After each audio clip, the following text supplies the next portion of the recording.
Ladies and gents, welcome to Project Peak Performance. This episode, we're going to put Dave Gibbons on the spot.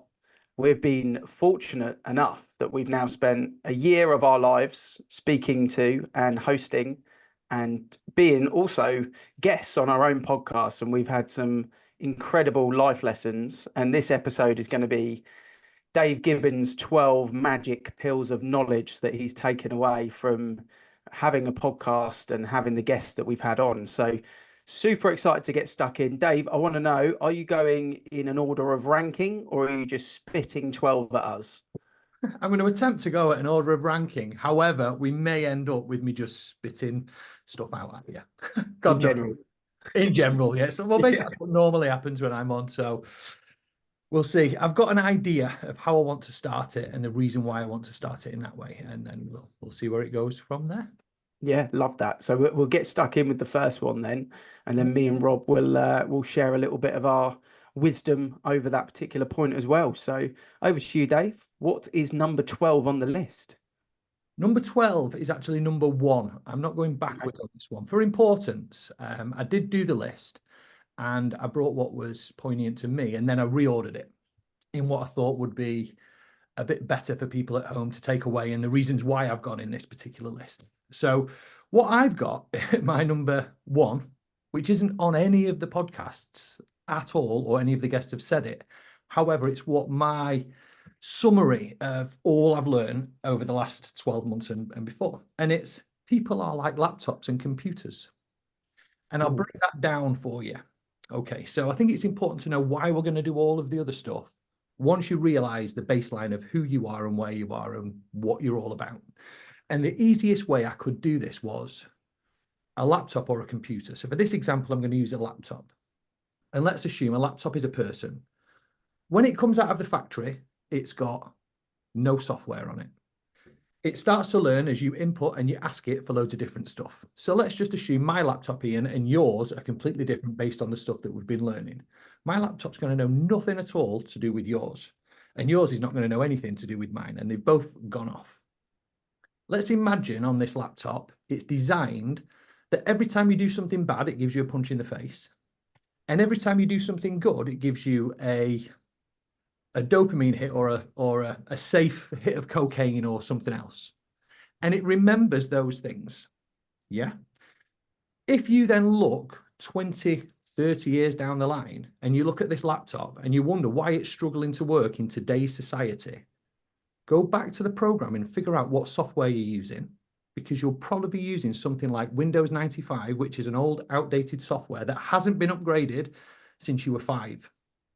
So all of the information that's on there was very valid and good back then, but now it probably doesn't serve you so well.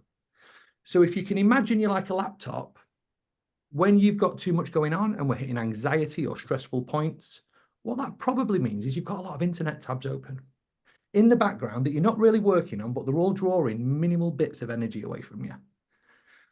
And what I'm trying to do here is give people an idea of what baseline is. What are we coming into this conversation with? Where are you starting? And why do we find so much confusion and difference within it? So my number 1 thought and key thing is we're all like laptops and computers as my baseline. So I'd love you guys to try and break that one down a little bit if you can. And I didn't mean to throw a spanner in the works here, but it's how I see it.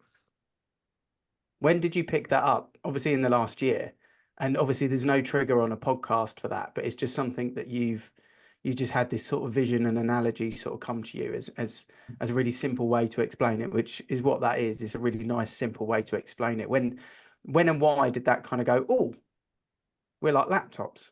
Yeah, do you know what? It was more as we were looking through. I mean, I'd kind of picked this up and it's been a thing that's been built. It wasn't a one day a penny drop or anything like that. It was, what's this like? Okay. And then I kind of thought it's very similar to internet tabs when you're in an anxious mode or you've sparked up your nervous system. That seems to be what it's like, but it wasn't necessarily one. I suppose what really firmed it up was Stephen's podcast and around emotional intelligence. And it kind of got me thinking about that. And okay, well, what is intelligence? Where did we get the intelligence from? And why is everybody so different? That's why I came up with that analogy. What do you think, Rob? Work for you? Are you a laptop? I was gonna say, unless you're Apple. Are you a MacBook?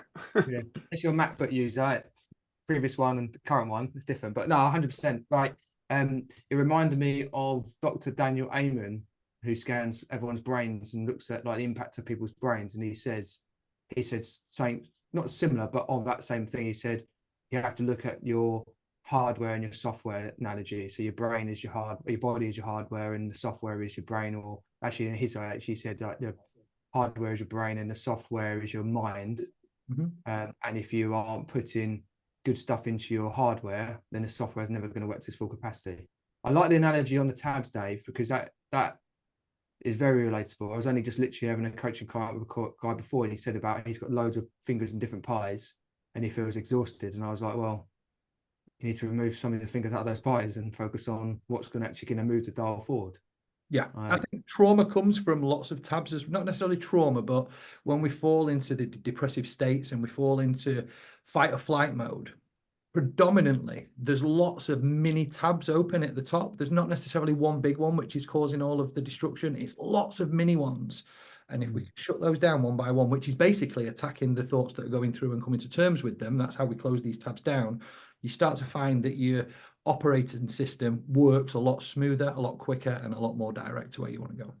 Yeah, I like it. Makes sense. My thought on it as well is generationally, is a generation above us like a library, you know, where all the books are there, but you can only have a few on your desk at any one time. And if you sat in a library with too many books in front of you and too many pages open, you're going to struggle because there's too much information to be consumed.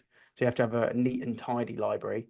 And then for the generation below us, which don't understand what Windows 95 is, are they an iPhone with apps? You know, and is their phone really everyone's phone's interface is totally different? We've got a different image on the front. We've got different apps. We've got different app order that we use it. We've all got different sizes that the font is read at, different music for us to go into, different windows open within that as well. And if you leave too many things open, the battery runs out a lot quicker, which arguably, you know, if you kind of look at it in that sort of state of generations, it potentially could relate to that as well. So yeah, good takeaway. What's the next one, Dave? The next one, again, in a chronological-ish order, I've put nutrition and hydration are key to peak performance. I've got a few here, which are all, my first bulk lot are all pretty much the same. And the reason why I've done this is I believe before we get to anything else at all, any goal setting, any goal achieving, we need to make sure that we're running from a baseline. We need to make sure that we're going into whatever we're doing capable of being able to finish it. And this is where nutrition and hydration comes in. That was number 2. I'm going to just say these quickly and I'll break them down. 3rd is exercise. 4th is light.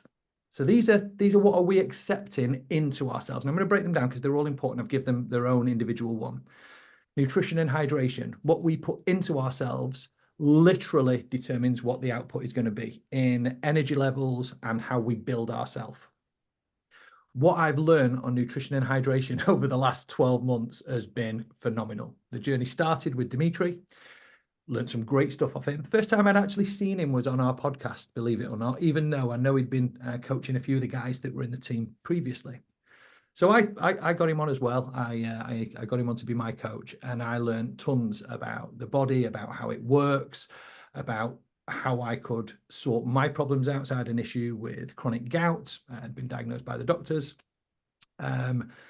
And basically what he taught me and everything, he taught me what was happening to my body when I ate food, how it processed the food, where it distributed the food, what then my body does to counteract that distribution, what happens with inflammation, where does the sugars go, where do everything else go? And when I was privy to that information, quite honestly, although it was quite in depth, it simplified things for me because it was like, now I understand what's going in. Now I understand how the body is built with the likes of proteins and what carbohydrates do and what fiber is important for. And if you're not eating correctly, exercising, sleeping correctly, you're not going to be able to perform anything. So Nutrition, hydration was number 2. Number 3 was sleep, again, for the repair of the body, to allow it to reset, handle what's been done in that day, and give you the direction and the energy to take you on to the next day. That's what sleep does for me. Sleep is super key, super important. Not just the hours you get, the time you sleep, and being in line with your circadian rhythm. Again, we could break these down. We've done full podcasts on all of this stuff. But the importance of these things, so the importance of being able to recover once you've done something strenuous, is key. If you're drinking alcohol, you're not going to recover. If you're not sleeping properly, you're not going to recover. If you're drinking too much coffee late at night, you're not going to sleep, you're not going to recover. And what we start to see then is this snowball effect starting at the top, which just gets bigger and bigger and bigger as it goes down. Again, so we've got sleep, nutrition, exercise. Again, after learning about what happens with the body and nutrition, I then understood why muscle mass was so important for the energy levels, the direction of foods and what you're putting into your body and where that goes and what it does. Exercise is super key. It doesn't have to be as big as most people think. As little as 15 to 20 minutes a day is probably going to be okay for a fit, healthy body. Might not be enough if you've got certain fitness goals or certain sports goals that you need to do, but from a baseline level for an average healthy human, 15, 20 minutes a day is all you need. And it can be as little as a walk and as hard as full weight training. And then the fourth one, and I want to do all this in one really, if I can do possibly, is light, the importance of light. Light is an energy source. It's so overlooked. And it is so, so important about figuring out what is the right type of light we need for the energy levels. We're about to go into autumn and winter season. We're going to get lots of low light in the daytime, which means we're going to get lots of low energy. We're going to get heads falling down. Realize the importance of light on the body. All those 3 or 4 combined there. I did say 4, but I changed one. Previously, I've actually done 5 so far now. All of those are baseline. You're a computer. Your body needs good food, good hydration. It needs sleep. It needs light, and it needs to move. They are the foundation levels of any peak performer, in my opinion. So, how would you score modern day society in an analysis on those points, Dave? Okay, how would I score them? I would think out of 100, 80% of people don't know any of that stuff or enough of it to even come onto a hit list for them to work at. I don't think any of them, I don't think most people understand the importance of what I've just said, and how crucial it is to a baseline. I think at best, maybe 20% of people understand it. And out of those 20% of people, probably 15 of them are actually doing it. I think it's basic stuff I've just said, but I just don't think we know. I didn't know any of this stuff before, some of this stuff before the podcast, of course, but most of it is by speaking to these guys. And I don't think people know it. I think if they did, they'd do a lot better. Rob, before you turned 25, was any of that on your radar? No, just trying to think back through.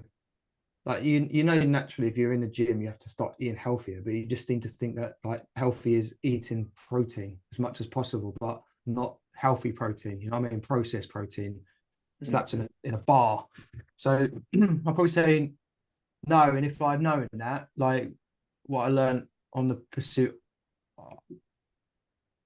after having a downfall to recover from that, if I'd known that, then that would have helped. Like the sleep, fundamental one.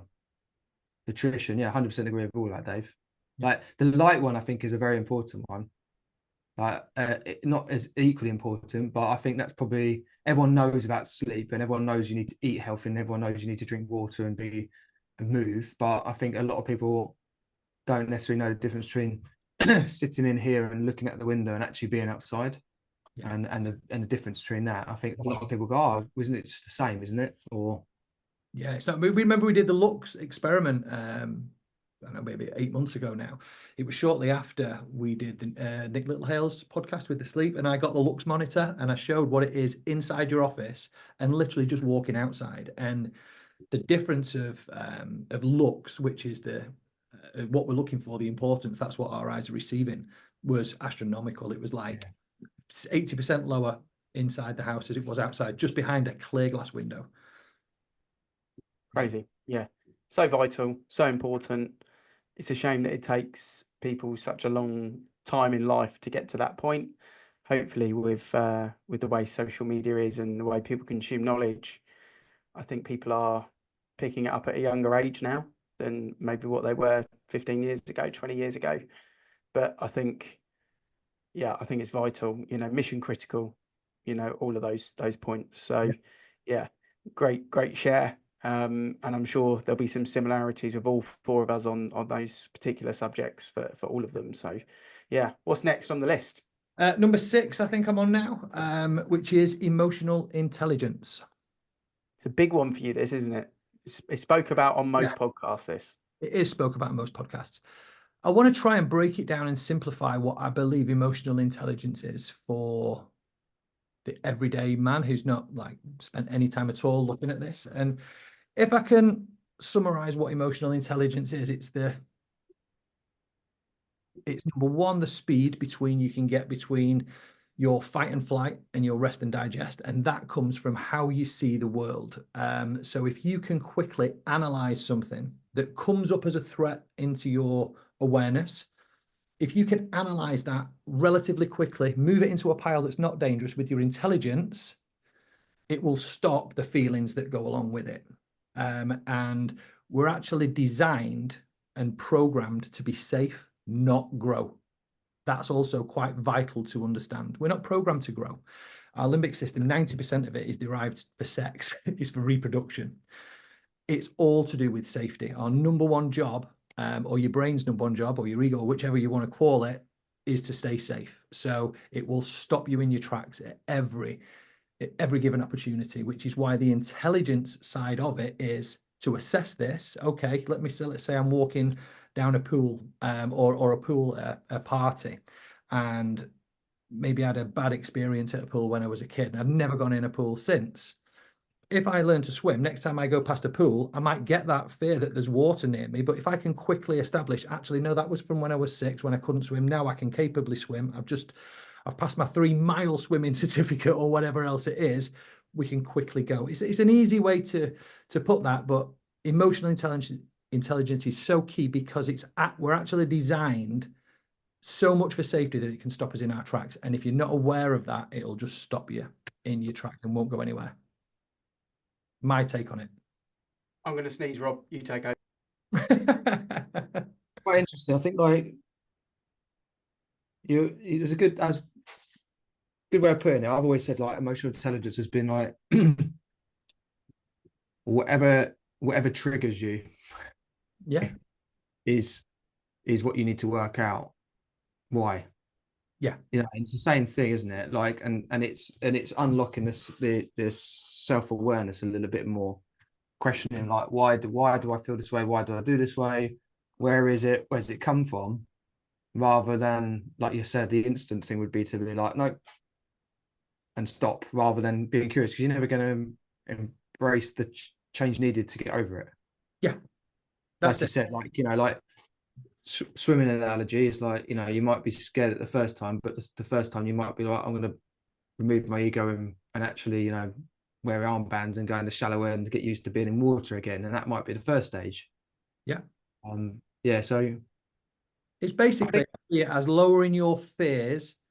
So let's say we've got 100 fears, you'll probably find that 80 of that, and I'm always going back to the 80-20, there's no science behind this, just let me play it out. 80 of those boundaries that you've got are probably not serving you well for a start, probably not even real in today's world as to who you are today and what you've achieved. And it's being able to analyze these 100 threats, knock them down into the ones that are actually threatful, and be able to push through and lean forward into the other 80%. Do you think, Dave, it comes with and also an intelligence towards accountability? Of course, you need to be accountable initially to figure out what the problems are. So when we initially start, so yeah, yes is the answer. Yeah. I think trying to sort of lay it out for our audience, our typical audience, the 80% of the audience that listen in the 80-20 rule, which I agree with. You can normally hang your hat on that. Let's call them guys that are kind of between 30 and 50, for example, parents, you know, typically speaking of different age kids.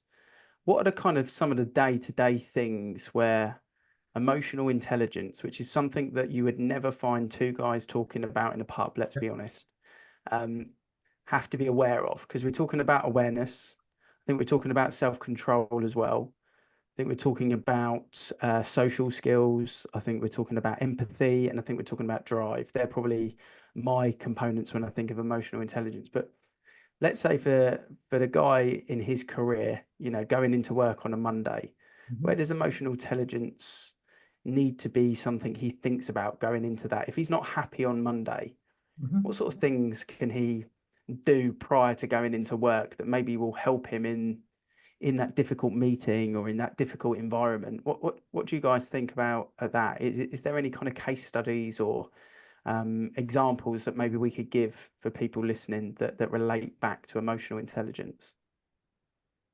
It's what is, let me try and articulate this right.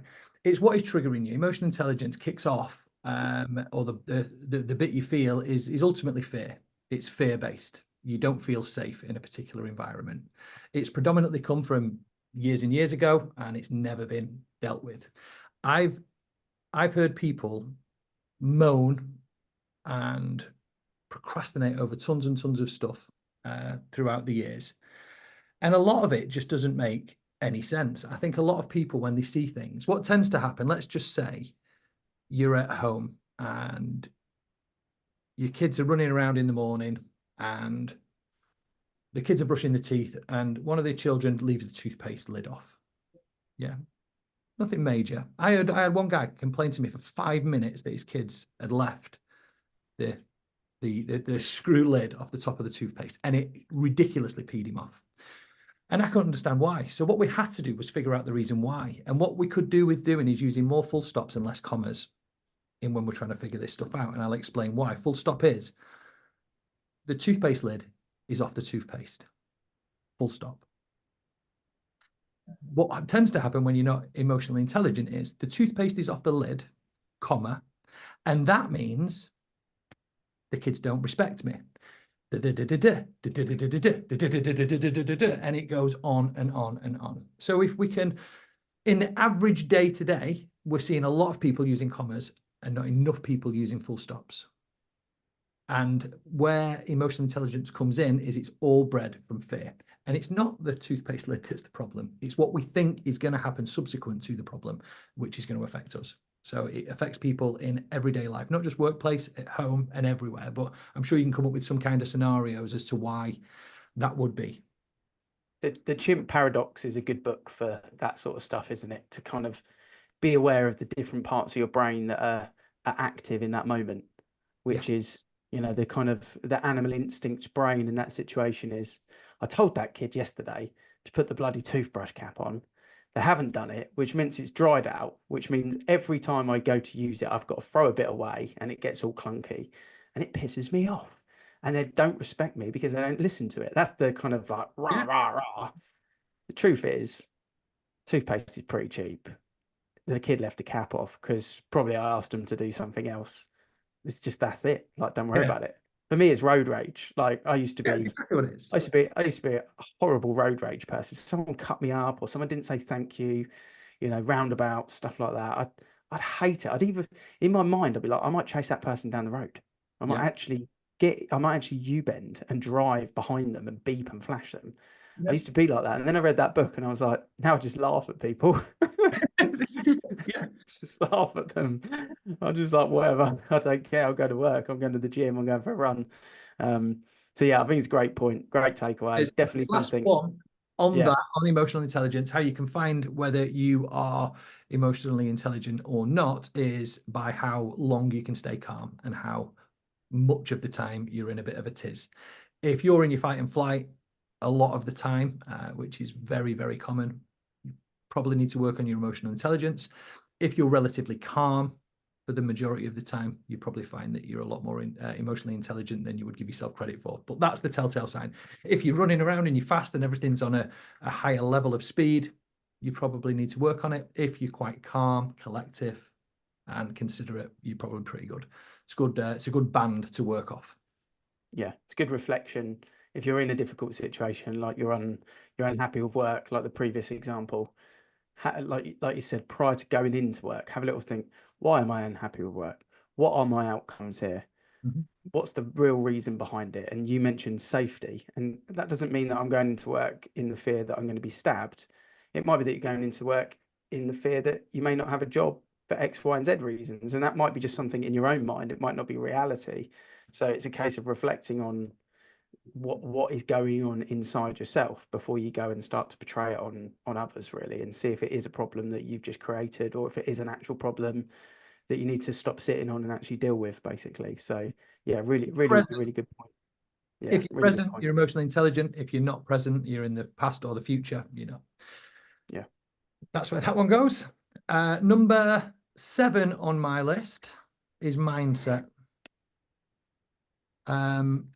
Mindset for me is, if you believe you can do it, you probably will. And if you believe you can't, you definitely won't. That is one huge takeaway that I've seen from predominantly every single person that's been on our podcast, from business to sports people, from coaches. Mindset is absolutely key. So aside from emotional intelligence, which is what you're doing with your mindset and how that is controlling the direction you're taking, what's in your mindset? Who do you believe you are? What do you believe you can or can't achieve? Because you will be right, regardless what you think. And it's whether you decide one way or another. But that's quite a quick, short one, but it's a huge thing, which I think most people overlook. Rob, mindset's your world. You know, you're very much focused in that area, fixed mindset, growth mindset, you know, different types of mindsets. I struggle sometimes with the phrase mindset because I feel like it's quite wishy-washy without like actual tangible things to work on. And what Dave's just then done is sort of expanded on it to give it a bit more explanation. But I think it gets thrown around quite a lot in this day and age without people truly understanding what it actually is, what it really comes down to, and why it's important. So break it down a little bit for us, Rob, in your eyes as well. I think the reason why it's become too wishy-washy, I think because people get confused between like the term mindfulness and mindset, and like the difference between meditation. You know, like, I mean, like there's a multitude of different ways. I think naturally people think, oh, if you talk about mindset, it's one directional. And I think there's different layers of mindset. So for what we're talking about in the podcast, mindset and peak performance people, I think, Dave, what you're saying is you have to have the mind to believe that anything is possible that you put yourself towards. But, you know, a lot of people, like I did yesterday, I did a full day workshop with clients, performance workshops, performance really of the mind.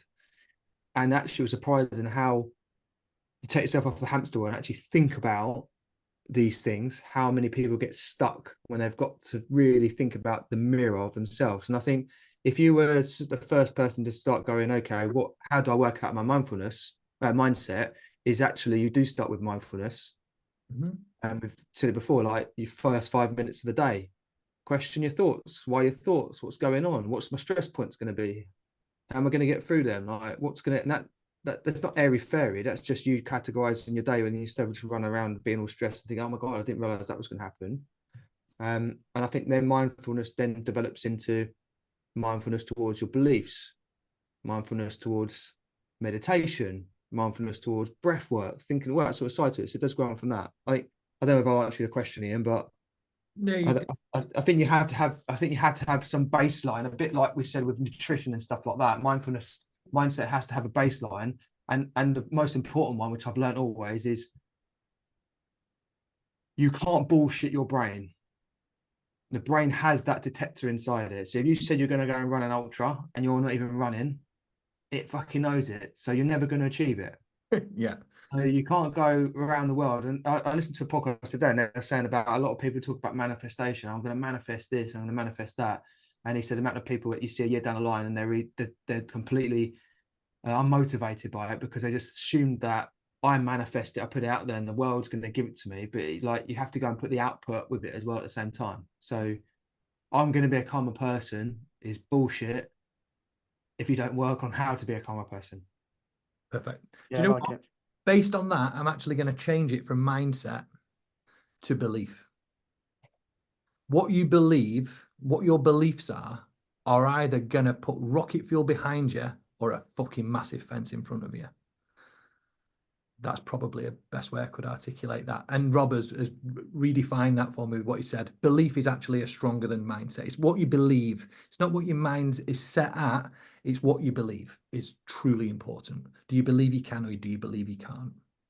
I would say that the only last bit on that, from what you just said there, Dave, is if you say the sentence, Ian, you point out as one of your podcasts, if you say, you've said this before, if you say like the sentence of like, you know, I'm going to run an ultra or something like that, that's the only way I can put it in, you get this little tingly feeling here. You know what I mean? You know you're going to do it. You know you're going to achieve it. If you don't get it, it's not going to happen. That's the only way I can categorize it into a feeling of some sort. You know what I mean? Like, and I think sometimes people go back to what you're talking about in one of the previous ones. People you have to categorize when you go into this, is it anxiety based or is it excited based? Because your brain, you sometimes get confused between the two. It's the same feeling. That's why. It's exactly the same. So I file it as with mindset, because again, the reason why I sparked that question is because I think sometimes it needs context, because otherwise everyone has a different view on it. And when I'm talking to agents or whoever it may be, I like visualize these little contracts in my head that I have with myself. So if, for example, we use running because I've got a race this weekend. So the contract that I have in my head for this weekend is to run 200k.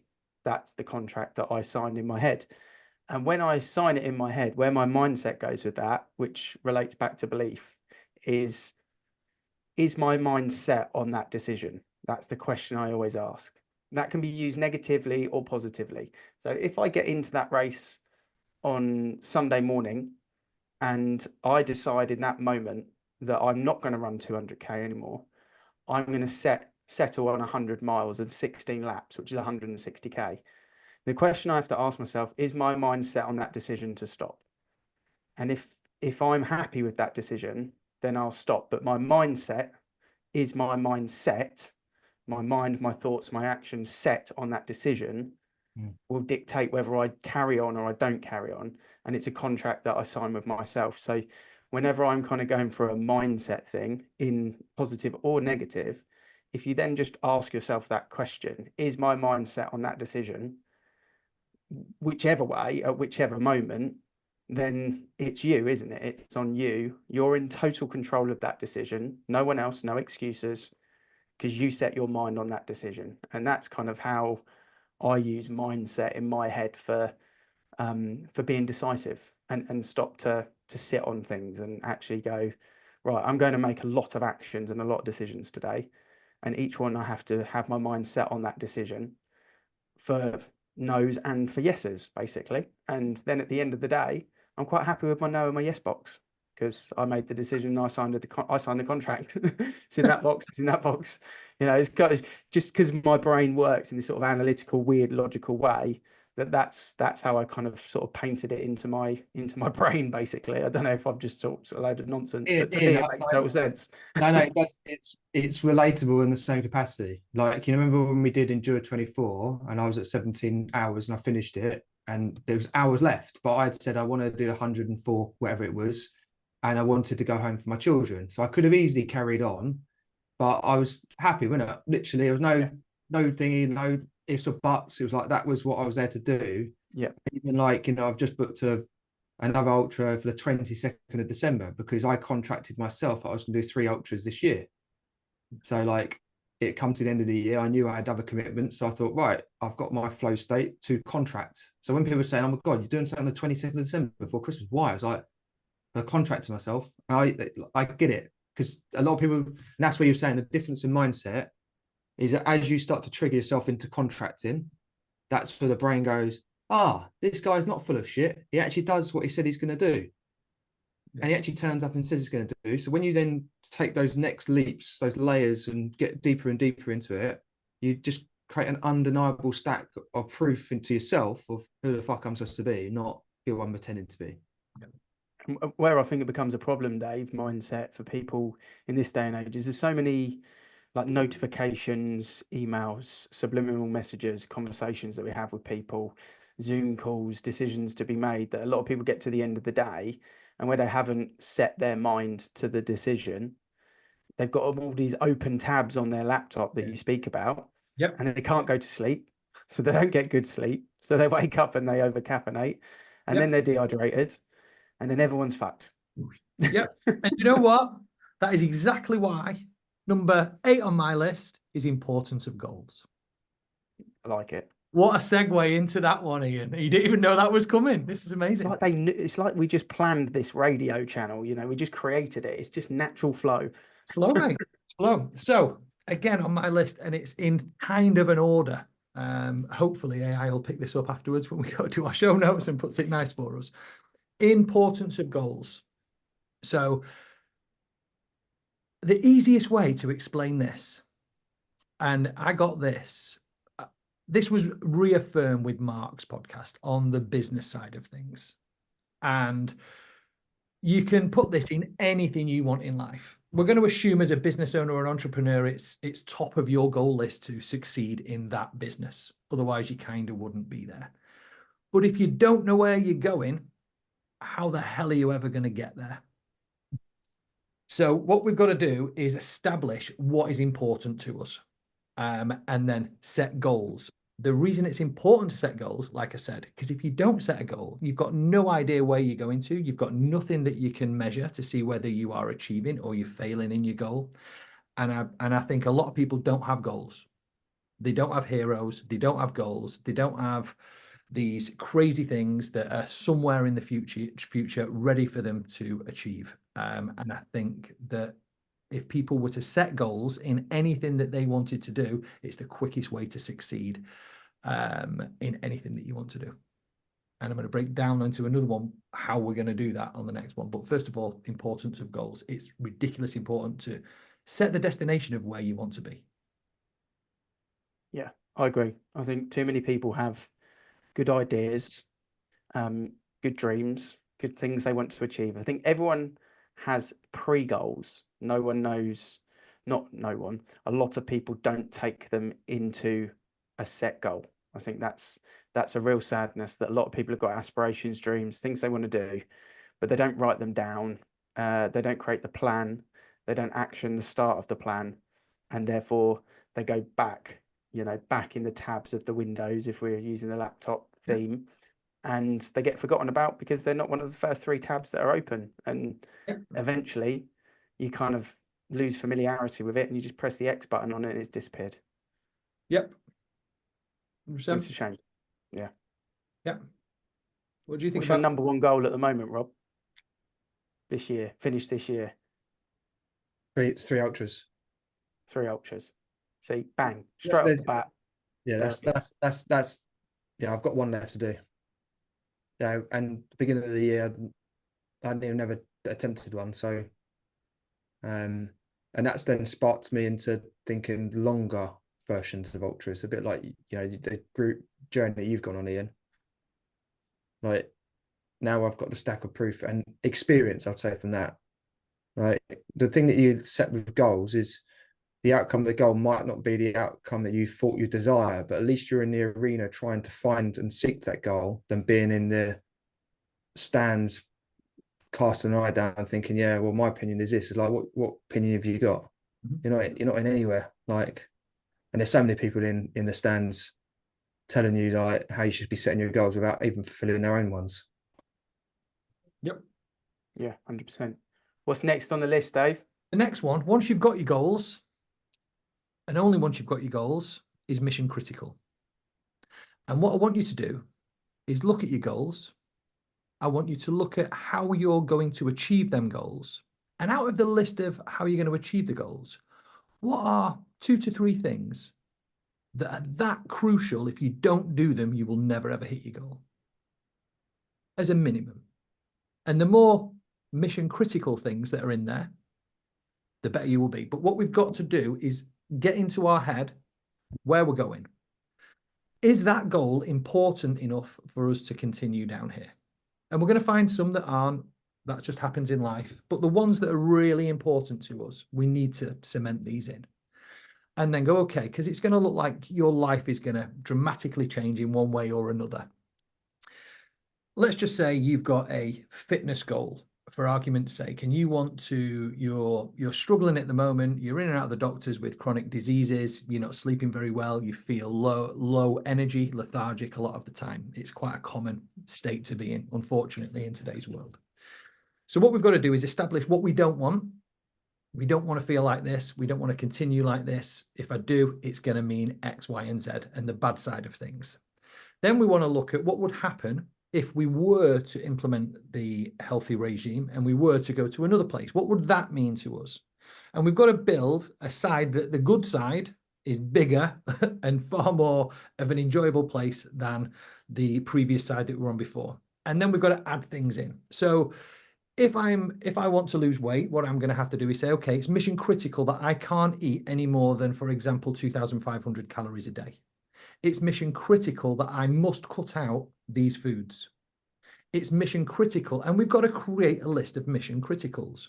What they're going to do is they're going to help you on that road to your goal, and they're going to get you there quicker, and they're going to make you a lot stronger as you go along. You need to find some mission criticals, because otherwise it's far too easy to turn around and say, not today, not today.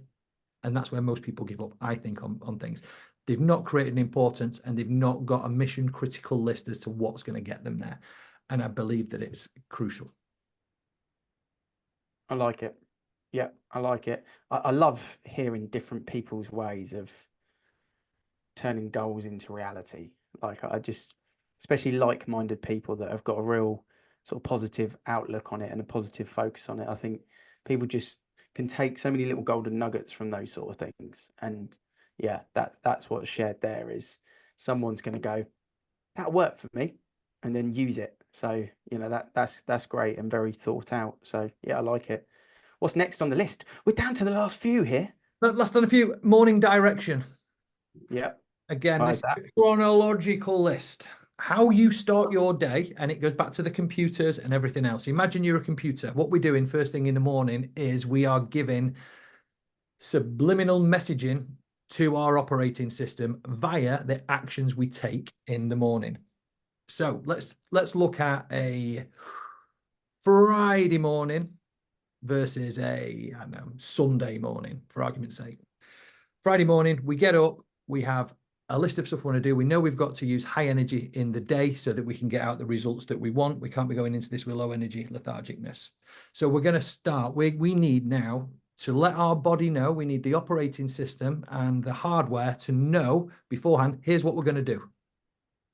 And the way we do that is via our actions, not necessarily our thoughts. So on the Friday, we're going to get out of bed, and within 15 minutes, we're going to be outside getting some natural light and some water. Yeah. Then we're probably going to do a bit of exercise and a cold tub, and then maybe our coffee while we plan our day for work and we set off. We've done all of these things. We've given our body not just the thought that we've got to do this, because without the action, you're not going to get the chemicals that help you get there. So what we've done by waking up, moving within the first 15 minutes, is your body goes, okay, so you don't want to be lazy today. Let me get the shit ready for you, dude. And as you're walking down the stairs, it's starting. Now it's like, I'm a bit thirsty. I need some salts. So we get that down us. Okay, thank you. I'm hydrated. Now I'm going to walk outside. I'm going to start my circadian rhythm, which starts my internal body clock ticking, which starts the day. I've done that. As you can see, I'm building micro habits into my mornings that are giving me maximum exposure for the very little input that I'm doing. Now let's take the Sunday morning, for argument's sake. The same person is going to wake up. I've had the same amount of sleep. I've not drank the night before. We're going to assume everything's the same. But I wake up, it's 7:30, Claire's still asleep. think, I don't really want to wake her up. The kids are all down. I'll put my headphones in. I'll go on my phone for an hour or half an hour. Half an hour always turns into an hour in my Sunday morning. So that's why I said an hour. I do this. Okay. Then I go downstairs. I put the coffee machine on. I've not had my water. I've not done anything about my day. I have my coffee. I sit on the couch. I watch some TV for half an hour until everyone's coming down. Then I start making the breakfast. I've not done anything. I am going to be lethargic and slow as shit throughout that whole day. And it's all my fault because I've literally put the coordinates in to my computer to say, this is what we're doing today via the actions, because it doesn't speak English. I can't talk to it. I've got to show it by our actions. So the most important thing you can do is your morning direction, because it will, I guarantee, how you choose to spend the first hour of your morning will dictate, whether you like it or not, what it's going to do for the rest of the day. I actually it's very relatable day, because actually on Friday I'm talking at Prop X, and actually I'm actually got a slide up there that says what's your morning meeting. Yeah. To get agents in the room to understand that everyone has their morning meetings in their office, but what's the morning meeting you have with yourself each morning? Yeah. And exactly that. Like, do you just get out of bed and just do you allow the day to take you, or do you take on the day? And I think those rituals there are the rituals that you establish to go, right, I'm taking on the day, not just going to wake up all tired. And like I think we've said in this podcast, it's that those can be the foundations of change on a smaller level. Like, it doesn't have to be big steps. It could be small steps. Small steps is I don't reach for the coffee every morning, and I drink, some salt water, Himalayan salt, whatever, Celtic salt water, and I go outside for 10 minutes. Like that. See whether, do that for 30 days and see whether that changes yourself in 30 days. Yeah. Yeah. It is. And I think the best way to, because everyone's got their own slight versions of their morning routine. Everyone's got totally different morning routines. Everyone's got a different version that will bring the best out of them, is probably what I'm trying to say. Along a similar spine, but the best way to make sure that habit becomes locked in is the preparation you do before you go to bed, I find. So, if you are doing exercise, or you are doing your cold tub, or you are doing some jotting down, or you're doing some yoga and some stretching, or you're planning to do a little bit of morning light, to be aware that tomorrow morning it's meant to be 100% rain and overcast. You might have a slightly different way that you do that. You might get one of your Lumi lights out and do a bit of yoga in front of that in the morning because it's peeing with rain, and you might have your bottle of water by the side of your yoga mat. Or the easiest one is if you're going for a run. No one goes for a run in the morning if they haven't got their running kit out the night before. I use the analogy shoes by the door. That's all it is. Like, shoes by the door, everything prepped. It's a great, if you think about this from Dave's point, this is I'm downloading. I've set something to download. Yep. And actually the science says behind it that if you have intent that you put out for the day next day, subconsciously the brain actually programs it into a conscious action. Yeah. It takes time. So you're basically saying, this is what I intend to do tomorrow. The brain will actually process that when you go to sleep. Yeah. Yeah. I sometimes when I've got to travel far in the morning, let's say I've left the house at 5 o'clock, for example, because I'm driving up north or the Midlands or something, to get to the junction, the motorway junction, I have to drive for a roundabout, and on the roundabout is a 24-hour gym. And every time I go past that 24-hour gym at 5:15, I see 2 or 3 people in that gym, and I think, fair play to those people in the gym at 5:15, but there's no way they just woke up at 4:30 and decided they were going to the gym. That morning routine is actions because they were decisive the night before. They went to bed early, they got the gym kit out, they did their preparation, and they're in the gym because they know it's important for them that day to get that gym workout done so that they can have the best possible day they can and be the best version of themselves they want to be. So yeah, really, really good, important process that the hour before bed and the hour after bed, that you are, in aligned with what you're trying to achieve from it. So yeah, I really like that one. What's next, Dave? What's next on the list? I've got the last 2 now. Balance is key. It's a difficult one, this, because everybody's balance and where they're going is completely different. But it is key, massively key. I've found it to my detriment over the years, as I'm sure everybody knows, because I bitch about it all the time. However, it's really, really important to figure out what is important to you.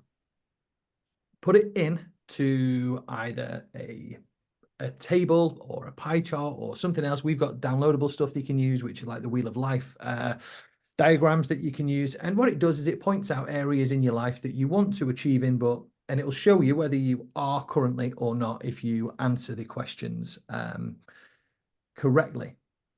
And if you're not spending, what I see a lot of the time, and this is really poignant for me because I see that I spent a lot of my time unbalanced. I did really great in one area of my life, but I believe that I could have done a lot better in another area of my life. And it came and slapped me in the chops when I realized it because I spent years and years doing this blind, in all honesty. But balance is key. Really look at what your goals are. Again, we're going to go back up to where we were before, the importance of goals, the importance of knowing which direction you're going in and why that is really helpful and serves you well. Then what we've got to do is go back and put these in kind of a chronological order of importance. And then we're going to spend more energy at the ones that are at the top, less energy at the ones. And we've got to try and divide this. What I find happens in a lot of cases is that we can be really, really lopsided on our goals list. And what that tends to do is leave next to no time or energy at all in the other areas. And if we're not going to spend time and energy on them, they're just not going to grow and they're not going to flourish. The areas we spend time and energy on grow and flourish, and the areas we don't won't. So you just got to be mindful of that because it's not necessarily just about work. We've got relationships, we've got our fitness levels, we've got our sleep, we've got our children to think about as well. So putting all those into something first to figure out what your goal list looks like is a great thing. I don't think it's very important, which is why it's on my list. But yeah, balance is key. I like it. Yeah, I think it's so important. I mean, I have my trilogy, that kind of I try and balance around. I think a lot of people in the world will have different corners of balance that they're looking to achieve. It could be career, could be relationship, could be fitness, could be children, could be money. And, let's take those as 5 plants or 5 seeds where every day you've only got 1 cup of water. So your decision around balance is, do I put all the water in one to guarantee survival and flourish, but that is a detriment to the others? Do I share it evenly? And if I'm sharing it evenly, am I reflecting on the fact that I'm doing that with my goals, or am I a little bit biased towards 2 or 3 of them, and I'm not overly fussed about the other 2 plants or seeds in this analogy? And that's the way I kind of, in a sort of strange way, I look at my health, wealth, and fitness. Health, wealth, and family, sorry, I should say, is in that same sort of way. Is I'm very aware that I can't be 10 out of 10 on all of them. It's very difficult. I don't have enough sand to fill the 3 sand buckets up to be 10 out of 10 of all of them. So I have to balance it, and the sand moves across them depending on what's going on. But my goal, like Mark would say, I've got one goal in life, one job. My job is to evenly distribute my energy and my attention to those 3 sand buckets, or if the other analogy works for you, those 5 plants that you're trying to grow. And I think balance is something that, when it's tipped in a certain direction, can result in excellence, but a detriment to what? And you see that in Olympians, for example. You see that in some of the wealthiest people on the planet. You see it in celebrities, that type of stuff, basically. Jocko talked about this actually on a podcast I watched recently, and he's the extreme ownership, Navy SEAL, but he talks about the extreme, being extreme in certain aspects will ruin other aspects. And he actually talked about his relationship with his family. Dave, this comes from you when you had your podcast, and you talked about the extreme part to it. And yes, there's wins on one side, but you have to look at it like, are you too extreme in what you're looking to achieve to be conscious enough that it's going to affect other parts to it? Yeah. And ultimately, like you said at the end of it, like when you achieve it, do you actually achieve it and accept it? And is that fulfilling enough? Or have you got a goal that you've achieved, but then you look back and you think, oh, it's not really fulfilled. And actually in that process, I've actually burnt a lot of bridges doing it. Yeah, exactly. That's balance, right? It's not easy. I think that's the most important thing. It's not easy. It's not. And that's why it has to be at the forefront of your mind, because it isn't easy. Anything that's difficult needs to be at the forefront of your mind. So yeah, great point. Well raised. Drum roll for the last one. What Last we saying? Last one. I'm gonna let you into a little secret. I've just changed it last second. It was anybody can do anything within brackets within reason. I'm gonna park that one there and I'm just gonna use that as a statement from me today. 12 I've changed to environment is key. That is a big one, which maybe should be a bit further up the list. However, I've only just thought about it now. And it really, really is. Everything is environmental. What you believe is environmental. What you do is environmental. What you've learned is environmental. And what you're going to do is environmental. And it's all down to the people that you choose to spend time with. It's such an important part for growth in cutting out the people and the things in your life which don't serve you well. People that put limiting beliefs in front of you. People that haven't gone very far themselves, that give you bad advice. Environment is key. One thing I could say to really firm this up is you will become, and it's quite a known thing, the average of the 5 people you spend the most amount of time with. And if you look at your friend group now and wouldn't want to be any one of them, you're probably in the wrong one. Look at your environments. It's so important. Your environment is where you're going to get all of the external stimuli that you need. You're going to get the advice from the people that you spend the most amount of time with. You're going to basically act just like they are to fit in, because it's part of our design that we try to blend in. You will talk like them, you'll act like them. It's really important if you're on a progression of growth and you've got a target to go to that looks shiny and exciting for you. Who are the type of people that hang around that place and get as close to them as quickly as possible? And spend as much time with those type of people as you can do, because it will absolutely catapult your growth. And that's it. Love it. So, ladies and gents, that is Dave Gibbons' 12 fundamental takeaways from the last 12 months. And there's a theme in there for sure. But I think for people that are listening, hopefully what they've realised as he sort of ended on environment, I'm glad he kind of changed that last point to the final one, because it's a really good way for you to kind of listen to this podcast. It finishes, and then you just have a little bit of reflection on what your environment is and what is going to be your mindset as you go into making the changes or the actions or the goals that you want to achieve. From Dave's point of view, one of the simplest ways to start right is to start the day right, as we kind of explained on this as well. And then it's up to you. It's your responsibility. It's about your kind of emotional awareness, if you like, to be in that state of what you want to achieve out of that day and across the bigger picture with balance. So great podcast. Really enjoyed it, Dave. Some great points on there as well. I'm looking forward to all of the pack sharing our 12 takeaways and seeing some similarity behind them. But if anyone's got any questions about any of those points, want to talk to us in more detail about any of those points or any of our points, then please do reach out, because our environment is inclusive to everyone on the podcast. Is what we're about. It's a pack, it's a project. So be part of it, reach out, don't be a stranger. And we will be back next week with another episode. Thanks, Dave. Thanks, Rob. Cheers, Dave.